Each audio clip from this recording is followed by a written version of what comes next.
बिस्मिल्लाहिर्रहमानिर्रहीम। Glycogen synthesis, glycogenesis. Glycogenesis में क्या होता है कि ग्लाइकोजिन बनता है ग्लूकोज से। ठीक, तो ये ग्लूकोज है, सबस्ट्रेट के तौर पर हमने लिया है और फिर इससे क्या बना, ग्लूकोज 6 फॉस्फेट। तो इसका क्या मतलब है, जो ग्लूकोज के कार्बन नंबर 6 है उसके साथ फॉस्फेट अटैच है। तो यानी फॉस्फेट अटैच है तो फॉस्फेट एटीपी से आया होगा। तो वहाँ पर एंजाइम्स हम बता सकते हैं कि ग्लूकोकिनेज होगा, यानी कि ग्लूकोज से ग्लूको लिया है और किनेज से अटैच, यानी जो फॉस्फेट ग्रुप अटैच है उसके लिए यूज़ हुआ है। तो यानी एटीपी से या फॉस्फेट ग्रुप एटीपी बनेगा या एटीपी से एक फॉस्फेट ग्रुप निकल कर एडीपी बनेगा, तो ग्लूकोकिनेज एंजाइम्स होता है। ठीक, तो ग्लूकोकिनेज आ गया। फिर क्या हुआ कि ग्लूकोज 6 फॉस्फेट से ग्लूकोज 1 फॉस्फेट बना। तो अब जो कार्बन नंबर 6 के साथ फॉस्फेट अटैच था वो 1 पर आ गया, तो ये म्यूटेज एंजाइम्स होगा। ये हम कह सकते हैं कि फॉस्फोग्लूको म्यूटेज एंजाइम्स होगा। तो जब हमारे पास जो सबस्ट्रेट हैं या हमारे पास रिएक्टेंट और प्रोडक्ट है, फिर रिएक्टेंट और फिर प्रोडक्ट है, अगर इनके नाम हमें याद हो तो इनके नाम पर हम एंजाइम्स लिख सकते हैं। अब जो हमारे पास है कि ग्लूकोज 1 फॉस्फेट से यूडीपी ग्लूकोज बना है, तो ये थोड़ा मुश्किल है। ठीक, तो ये जो फॉस्फेट है ये यहाँ पर नहीं है, तो यानी कि ये एक निकल गया, तो यहाँ पर इस वजह से यूडीपी ग्लूकोज हो गया। और पायरोफॉस्फोरिलेज,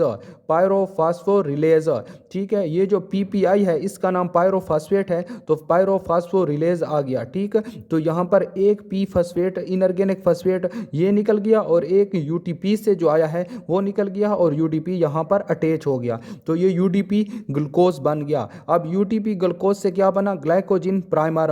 तो ग्लाइकोजिन इनिशिएटर सिंथेज इसका नाम है, क्योंकि ग्लाइकोजिन की सिंथेसिस शुरू हो गई है, तो ये ग्लाइकोजिन सिंथेज तो वैसा आ गया, ये इनिशिएटर्स यानी कि ग्लाइकोजिन की सिंथेसिस शुरू हो गई है। तो ये यूडीपी ग्लूकोज का जो ग्लूकोज था वो ग्लाइकोजिनिन ने ले लिया। ठीक, फिर अब क्या हो गया, और यूडीपी तो वो यूडीपी हो गया, तो ग्लाइकोजिन प्राइमर से अल्फा 1,4 ग्लाइकोसाइडिक लिंकेज हो गया, ये ग्लाइकोजिन सिंथेज ने किया। तो ग्लाइकोजिन सिंथेज क्या करता है कि अल्फा 1,4 यानी कि अल्फा 1,4 ग्लाइकोसाइडिक बॉन्ड बनाता है। अल्फा 1 बॉन्ड से स्ट्रेट चेन, इस ये क्या है, चेन स्ट्रेट चेन बन गई।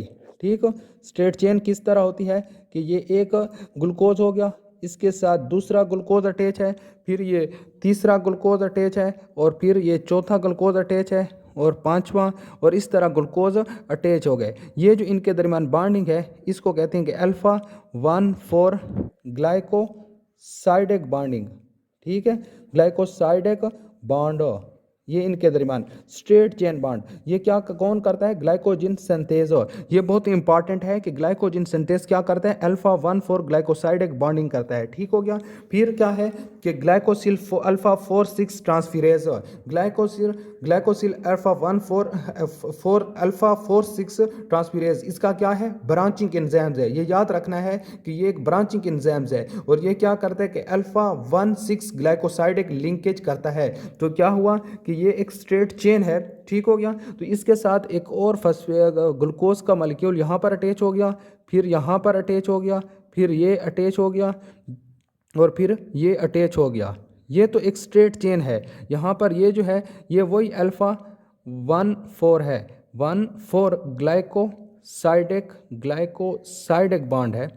ठीक, लेकिन यहाँ पर ये जो है ये जो बॉन्ड है ये स्ट्रेट नहीं है, ये यहाँ पर लिंकेज है, तो इसको कहते हैं अल्फा 1,6 ग्लाइकोसाइडिक बॉन्ड। ठीक, तो यहाँ पर जो ये इंजाइम्स है ग्लाइकोसिल अल्फा 4,6 ट्रांसफिरेज जो है, ये क्या करता है कि ये अल्फा 1,6 ग्लाइकोसाइडिक बॉन्ड बनाता है। ठीक हो गया। ये ब्रांच चेन, जो ब्रांचिंग इंजाइम्स है ये ब्रांच बनाता है। ठीक हो गया। फिर क्या है कि elongation by glycogen synthase forming alpha 1,4 bonds. ठीक है, वही जो स्ट्रेट चेन बॉन्ड्स है जो बढ़ाता जाता है इसको, ये देखो ये इसको आगे बढ़ाता जाता है। ठीक होगा। उनके दरमियान branching by glycosyl 4,6 transferase alpha 1,6 bonds, तो ग्लाइकोजिन बन जाती है इस तरह। ठीक, तो ये इंपॉर्टेंट पॉइंट है कि अल्फा 1,4 ग्लाइकोसाइडिक बॉन्ड क्या बनाता है और अल्फा 1,6 ग्लाइकोसाइडिक बॉन्ड कौन बनाता है, और ग्लाइकोजिन सिंथेज इसका रेगुलेटरी इंजाइम्स है। ठीक हो गया, ग्लाइकोजिन सिंथेसिस का। अब कौन से एंजाइम्स हैं जो डिजीज काज करते हैं? तो ये जो ब्रांचिंग एंजाइम्स है ग्लाइकोसिल अल्फा 4 6 ट्रांसफेरेज, ये डिजीज काज करता है एंडरसन डिजीज, या जिसका दूसरा नाम है माइलोपेक्टिनोसिस। तो ये डिजीज काज करता है। ये इंपॉर्टेंट डिजीज है और इसका नाम याद रखना बहुत ही इंपॉर्टेंट है कि ग्लाइकोसिल 4 अल्फा 4 6 ट्रांसफेरेज जो है एंडरसन डिजीज एमाइलोपेक्टिनोसिस जिसका दूसरा नाम है, ये काज करता है। तो अब ग्लाइकोजन सिंथेसिस में कौन कौन से एंजाइम्स इंपॉर्टेंट है? एक ये एंजाइम्स बहुत इंपॉर्टेंट है और एक ये एंजाइम्स बहुत ही इंपॉर्टेंट है एमसीक्यूज के पॉइंट ऑफ व्यू से। ठीक, ग्लाइकोजन सिंथेस का क्या काम है कि ये अल्फा 1 4 ग्लाइकोसाइडिक लिंकेज बनाता है, और ग्लाइकोसिल अल्फा 4 6 ट्रांसफेरेज का क्या काम है कि ये अल्फा 1 6 ग्लाइकोसाइडिक लिंकेज बनाता है, और ये ब्रांचिंग एंजाइम्स है, और ये डिजीज जो काज करता है उसका नाम है एंडरसन्स डिजीज एमाइलोपेक्टिनोसिस। यहाँ पर एक एटीपी यहाँ पर यूज हुआ है और एक एटीपी यहाँ पर यूज हुआ है। तो ग्लाइकोजेनेसिस में कितने एटीपी यूज हुए हैं? 2 एटीपी यूज हुए हैं, 2 एटीपी।